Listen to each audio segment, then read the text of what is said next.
I had a discussion with a few Muslims on objective morality on Clubhouse a few days ago, and it brought some thoughts to mind. I'm going to finish this topic and I'm going to say why it's impossible for Islamic morality to ever be objective and why this claim is so foolish to begin with.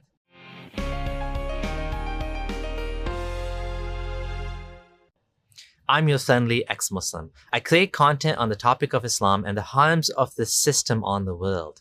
If you're interested in this topic, do subscribe for more hard-hitting responses to the Muslim dawah. By the time I'm done this video, you're going to feel like the idea of Islamic morality being objective is so absurd. Or maybe you already know that. Before I begin, here are a few things to keep in the back of your mind about Islamic morality. Number one, why is it okay to marry one's cousin but not marry one's sister in suckling? Meaning, if a lady had been breastfed from the same woman, even if she's not related to you whatsoever, it is forbidden to marry her, according to a verse in the Quran. There was even an example in the Hadith where a man found out that his wife had been suckled from the same lady and he was forced to divorce her. Number two, why is it wrong for men to wear silk and gold? Number three, is slavery okay? Number four, is homosexuality okay? So keep these questions in mind as we discuss, and the answer to all four of these will become clear. So I'll explain why at the end of the video, and this will show you the critical difference between these two codes of morality. So first of all, we need to define morality. And even this is not an easy thing to define. But let's just say the principles concerning the distinction between right and wrong or good and bad behavior. The goal, having less suffering, is determined subjectively, i.e., why do we want to have less suffering? But it can be verified objectively whether or not a particular method helps achieve that goal. So when I talk about morality, what I'm talking about is reducing suffering. Suffering is something that everyone instinctively knows. When you look at someone, you can automatically tell whether this person is thriving or suffering. There are a few criteria that we can use, such as health, money, time, love, and relationships. All of these are things that are part of thriving. When you look at an animal that's starving or suffering or sick, you know right away this animal is not thriving. The same way when you look at a little child that hasn't seen his mother and he's sad, well, that's obvious again that this is not ideal, and we can improve the situation by reducing his suffering by reuniting him with his mother. So here's a question for theists. If morality is not about reducing suffering, then what is it about? Everyone has to define morality in regard to something. Is it in regard to well-being? Is it in regard to obedience to a creator? Halal and haram and morality are connected in Islam. Muslims believe that if it's forbidden or haram, that makes it not just arbitrary, but it's for a good reason. Because whatever Allah forbade is out of His wisdom as the creator. And when punishments are stipulated, that means that even more strongly so, this is a bad thing. If that's not the case, that means Allah's commands are arbitrary and meaningless. Islamic morality also seems to cater more to Muhammad's needs than to humanity's needs. For example, banning adoption and making a special exemption to marry your adopted son's ex-wife, which nobody ever used in history other than Muhammad. Not just this, but you will see other examples where Muhammad changed the rules to suit his needs. Changes in rulings during Allah's lifetime. Yes, that's a joke. Allah doesn't have a lifetime. If you look at the Quran, and also previous revelations, we will see a change. In the Quran, the parents and siblings of Yusuf are told to bow down to him. This is considered a bowing down of respect, now forbidden under Islam.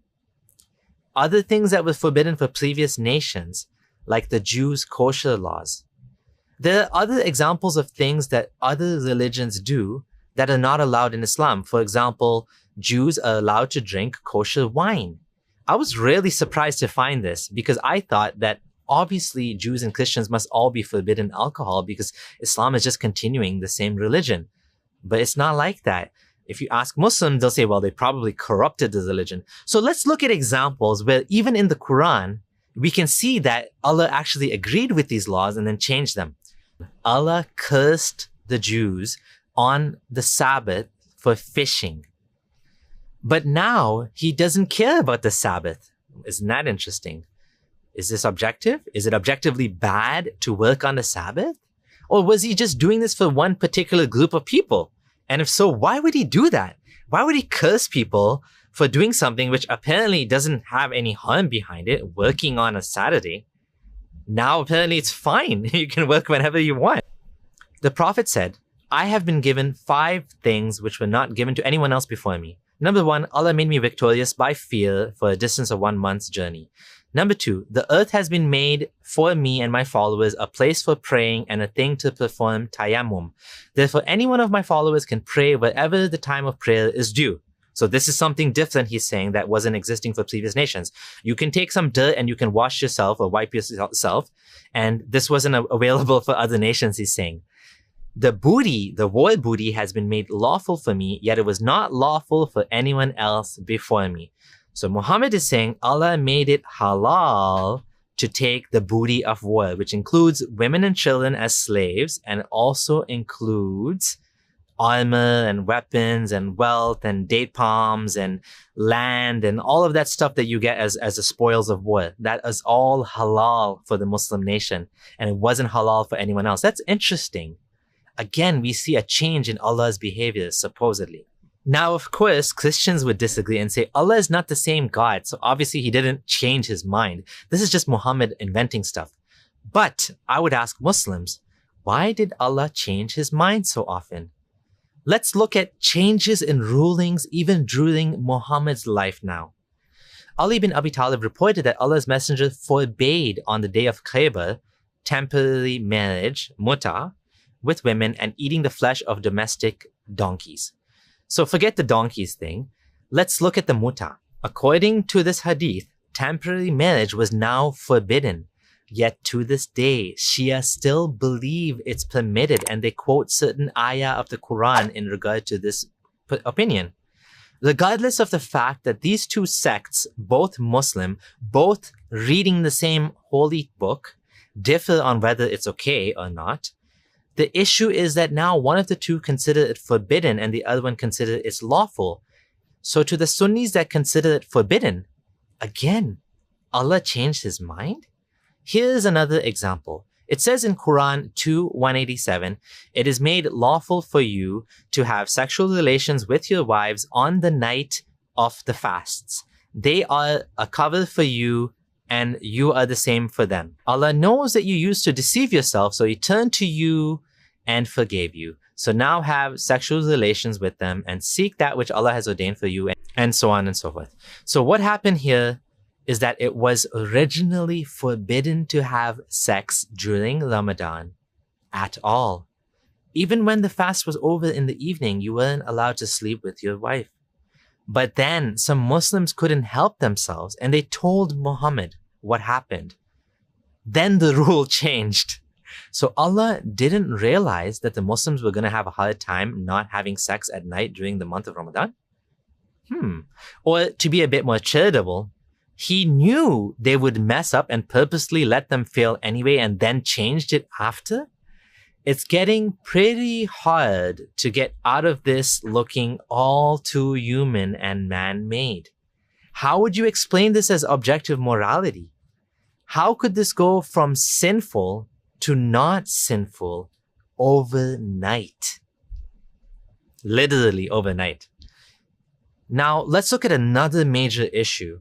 Human interpretation needed. Let's grant that the Quran and Sunnah are divine and perfect and exactly objective. But human interpretation is always needed to make sense of it.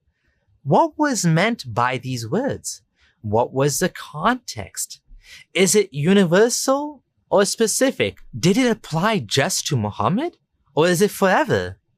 This is a huge problem because no matter what, humans will have to interpret this using their brains and their rationality. The only way to solve this issue is if Allah was constantly revealing wisdom to humans. Otherwise, we humans are stuck using our brains yet again. How is this objective? Now, another big issue. What about new situations? What about situations that didn't exist in the Islamic corpus? Even if divine objective morality exists, how do we come about figuring out what God would want for us in a situation that never was described before? Can I call him on the phone? Speak to his right-hand man, Muhammad? No and no. So what do we do? Well, apparently this is where ijtihad comes in. Ijtihad means to struggle to come to a ruling or understanding. There's also qiyas, which is one of the methods which is used to derive rulings, which means to apply analogy. So no matter what, the morality we come up with will be a process of human effort. It has to be. As you can see, this objective morality is looking less and less and less so. It's very human at its core. But instead of having the flexibility to decide on our own morality based on the situation, we are stuck with this dead weight of 7th century Quran and Sunnah. Everything has to go back to what we are lucky enough to have preserved from what Muhammad did and what the Quran says. Now we get to another issue. Hearsay sources. We have an even worse problem now. Much of Islamic morality is based on hearsay statements of a dead guy. The value is not coming from the purported harms and benefits of what is being discussed, but rather who said it. Someone who had special access to God, apparently. And since this is not something we can verify, would it not make more sense to base morality on harm and benefit rather than what some guy supposedly said in the 7th century? Next issue, new evidence.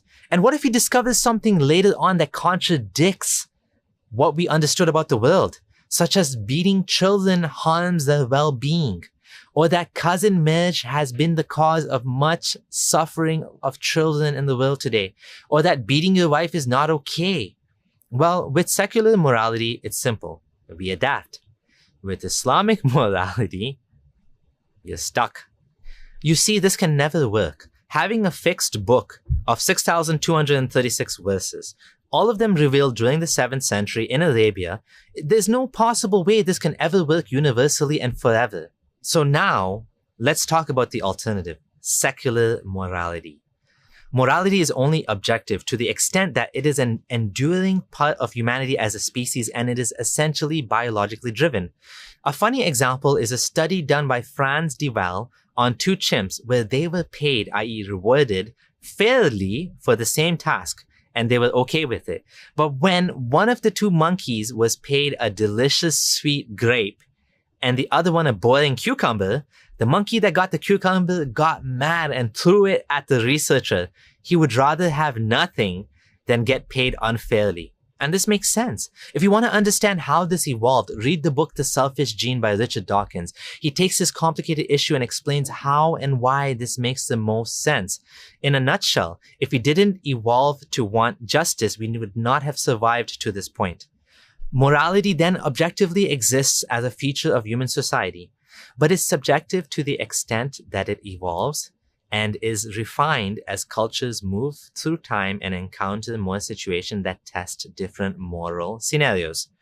Religion is part of humanity's moral evolution. It shows humanity's values frozen at that point in time. When you try to understand why pork was forbidden for the Jews, all we have is a bunch of theories. The most popular but least sensical one is that pigs are dirty. This is inaccurate.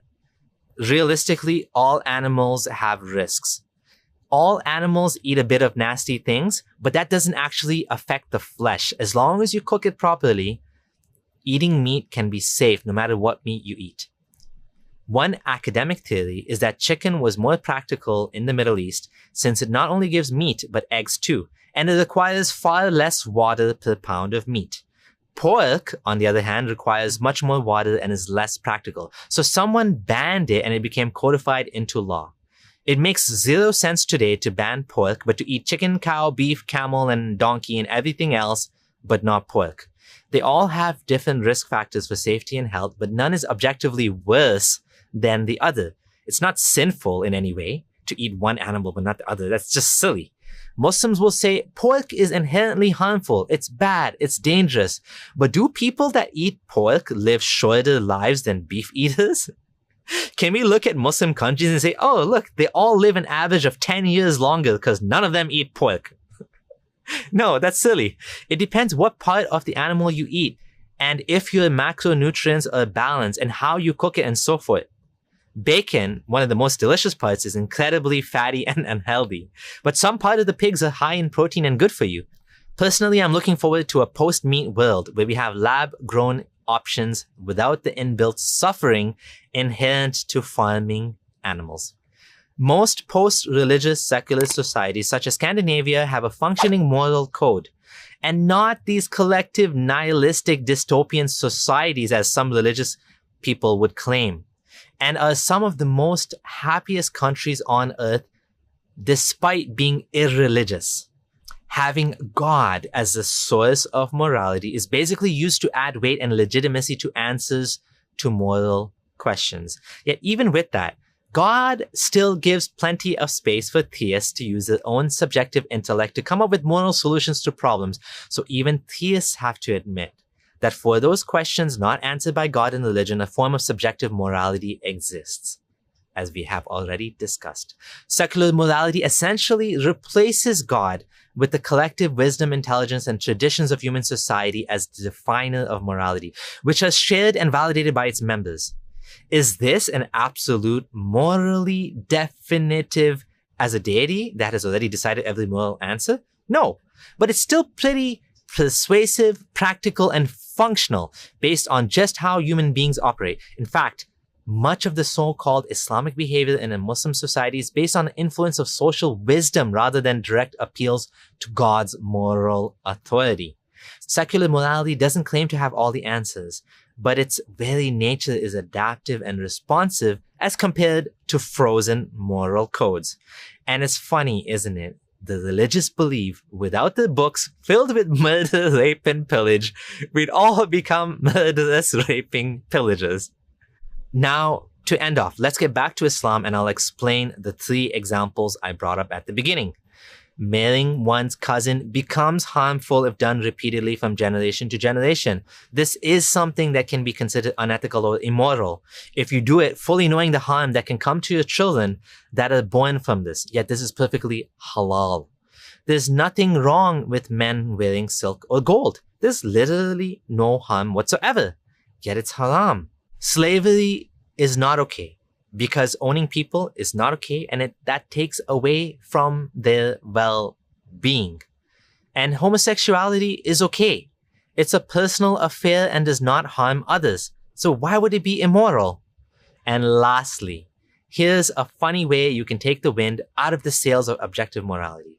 If they claim that based on the premise that God exists, that he is a creator, that Allah is that creator, and that he communicated to Muhammad the absolute laws of morality, and that this makes Islamic morality somehow objective and superior to your flawed secular morality, you can claim the same thing. Here's a thought experiment.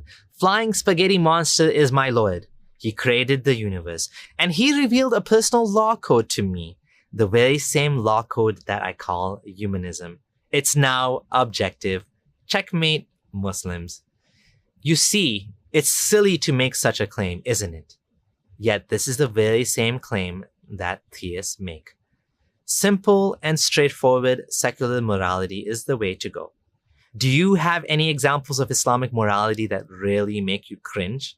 For me, it's Muhammad banning adoption so that he could jump in bed with Zainab. Post your favorite one in the comments. Thanks for watching. If you appreciate this content, consider joining the team. Link is below on how you can support. You can join the Patreon or leave a one-time donation. Thank you to my patrons for your continued support as this keeps the lights on. This is your friendly ex-Muslim Abdullah Samir signing out.